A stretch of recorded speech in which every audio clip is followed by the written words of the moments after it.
자, 이제 우리가 창세기에서 또 하나 생각을 해볼 게 있는데, 창세기에서 우리가 생각을 첫 번째로 해봤던 것이 뭐였습니까? 하나님의 조화로운 창조에 대해서, 인간 중심의 창조에 대해서 생각해봤잖아요. 이제 두 번째로 하나님의 창조에 대해서 생각을 해볼 것은 10개의 족보입니다. 창세기를 1장부터 50장까지 보게 되면요, 창세기가 10개의 계보로 이루어졌다라는 것들을 알 수가 있어요. 이 10개의 이 계보, 다른 말로 족보라고도 할 수 있는데, 이 10개의 족보 중심으로 창세기가 이루어져 있구나 라는 것들을 알 수가 있습니다. 그래서 제가 태초사하고 족장사로 나눴죠. 태초사는 창세기 2장 4절부터 11장 26절까지 이 족보 중심으로 되어져 있습니다. 족장사도 창세기 11장 27절부터 이제 마지막 장까지 아브라함부터 야곱의 후손들이 애굽에 정착할 때까지 족보를 중심으로 쭉 이렇게 설명이 되어져 있는 것들을 볼 수가 있는데요. 제가 거기다가 적어놓긴 했지만 우리가 한번 그래도 성경을 펴가면서 확인해 봤으면 좋겠습니다. 창세기 2장 4절 한번 보십시오. 어떻게 시작하고 있습니까?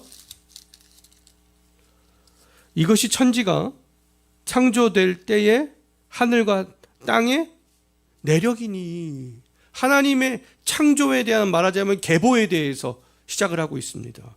그래서 창조에 대해서 2장 4절부터 4장 26절까지 설명하고 있는 것이죠. 하나님의 창조와 또 인간의 불순종과 또 가인의 계보에 이르기까지 쭉 설명하고 있습니다. 그 다음에 5장 1절도 한번 볼까요? 5장 1절에서 어떻게 시작하고 있습니까? 이것은 아담의 계보를 적은 책이니라. 5장 1절부터 6장 8절까지 이 아담의 계보 중에서도 거룩한 계보인 셋부터 노아까지의 계보들을 쭉 이야기하고 있습니다.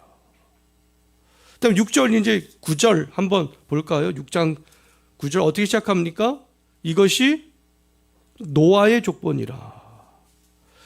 6장 9절부터 9장 29절까지 노아의 족보에 대해서 이야기하면서 다른 한편으로 온 땅이 다 부패하고 홍수 심판에 이르게 된 그것에 대해서 말씀하고 있습니다. 10장 1절도 볼까요? 10장 1절부터 이제 11장 9절까지 계속되는데요. 10장 1절에서 뭐라고 말씀하고 있습니까? 노아의 아들 셈과 함과 야벳의 족보는 이러하니라.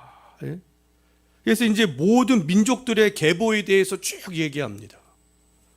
그리고 또 모든 민족들이 바벨의 반란으로 언어가 혼잡해 되어진 것, 그것까지 이야기를 하고 있어요. 11장 10절부터 한번 볼까요? 무엇에 대해서 어떻게 시작하고 있습니까? 셈의 족보는 이러하니라. 10장부터 26절까지 이제 셈에서부터 노아의 아들 중에서 셈에서부터 아브라함에 이르기까지 그 족보에 대해서 이야기를 하고 있습니다. 그 다음에 이제 본격적으로 11장 27절부터는 이 족장들에 대한 이야기를 하고 있는데요. 11장 27절 한번 보십시오. 25장 11절까지 아브라함의 이야기가 이제 시작이 되는데 어떻게 시작합니까? 데라의 족보는 이러하니라. 그래서 이 데라에서부터 이제 데라의 아들인 아브라함의 이야기들을 25장 11절까지는 쭉 이야기를 하고 있는 거예요. 25장 쭉 건너가서 12절 한번 보십시오. 어떻게 시작하고 있습니까? 사라의 여종 애굽인 하갈이 아브라함에게 낳은 아들 이스마엘의 족보는 이러하니라. 이스마엘은 적자는 아니잖아요. 그래서 그 하갈에게서 나온 이스마엘의 계보에 대해서도 이야기를 해주고 있어요. 그 다음에 25장 이제 19절부터 35장 29절까지 이야기하고 있는데 25장 19절 한번 볼까요? 어떻게 시작합니까? 아브라함의 아들 이삭의 족보는 이러하니라. 이제 이삭에서부터 야곱에 이르기까지에 대한 이야기들을 이제 쭉 하고 있습니다. 이제 36장으로 건너가서 36장 1절 한번 보십시오. 어떻게 시작합니까? 에서 곧 에돔의 족보는 이러하니라. 야곱의 쌍둥이 형 에서의 족보에 대해서 이야기를 하고 있죠. 그 다음에 또 37장 이제 2절부터 마지막 절까지 이야기하고 있는데 37장 2절 한번 보십시오. 어떻게 시작합니까? 야곱의 족보는 이러하니라. 그래서 이제 요셉 중심의 야곱의 아들인 이제 요셉 중심으로 해서 야곱의 아들들이 애굽에서의 그렇게 생활하게 되는 그런 이야기들을 쭉 하고 있습니다. 이렇게 창세기는 10개의 족보의 구조로 되어져 있다라는 것을 알 수가 있죠. 그러면 우리가 생각해 볼 것은 뭐냐면 이 10개의 계보가 보여주는 그 특징이 뭐냐라는 것입니다. 10개의 계보가 나타내고자 하는 그런 특징이 뭐냐라고 했을 때 첫 번째는 하나님의 창조부터 이스라엘 백성들을 쭉 연결해 주는 그런 역할을 하는 것을 볼 수 있어요. 이 창조의 계보부터 아담과 족장들을 거쳐서 이스라엘이 애굽에서 살아가게 되는 거기까지 쭉 연결되는 그런 계보들을 보여주는 것이다 라고 말할 수가 있잖아요. 이스라엘 백성들이 갑자기 하늘에서 뚝 떨어진 것이 아니라 하나님의 창조부터 이스라엘까지 어떻게 이어져 왔는지 그것을 보여주고 있고, 그 다음에 또 두 번째로 보여주는 특징은 뭐냐 하면 모든 민족의 계보들도 얘기하고 있고 하나님의 거룩한 백성이 아닌 계보들도 다 얘기하고 있잖아요. 가인의 계보도 얘기하고 있고 이스마엘의 계보도 얘기하고 있고 에서의 계보도 얘기하고 있잖아요.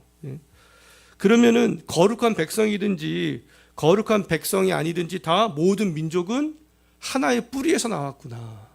그것을 지금 설명해 주고 있습니다. 그 하나의 뿌리가 누구이겠어요? 아담인 것이죠. 아담. 그래서 아담의 이후에 모든 민족이 어떻게 형성이 되는지 또 그 민족들이 어떻게 확장되어져 나가는지 그것에 대해서 이 계보를 보면 알 수가 있습니다. 이 세상의 민족들이 어떻게 형성이 되었지? 어떻게 확장되었지? 이 계보가 잘 설명해 주고 있다라는 거예요. 그 다음에 이 계보가 또 보여주는 세 번째 특징은 뭐냐 하면 하나님께서 창조한 이 피조 세계에 신실하시다라는 것을 알 수가 있습니다. 왜냐하면 하나님께 반역하는 사람들이 있잖아요. 아담도 반역하고 가인도 반역하고 홍수 심판 전에는 온 세상 사람들이 다 반역하고 불순종하고, 그럼에도 불구하고 하나님께서는 계속적으로 누구를 남겨놓으십니까? 신실한 계보. 신실한 계보를 통하여서 계속 은혜를 주시고 구속의 역사를 이루어가는 것들을 볼 수가 있습니다. 하나님의 신실함은 누구에게 나타나요? 거룩한 계보에게 있는 것이죠. 아담의 아들 셋, 노아, 셈, 아브라함, 이삭, 야곱의 12아들 이스라엘 백성들, 하나님의 은혜가 이렇게 거룩한 계보 위에 신실하게 머물러 있다라는 것들을 알 수가 있습니다.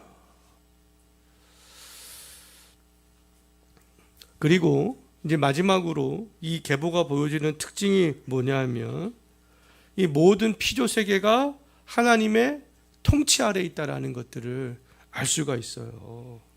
하나님께서 선택한 사람들도 또 하나님의 선택 밖에 있는 사람들도 다 하나님의 주권 가운데 있다라는 것들을 알 수가 있는 거 아니겠습니까?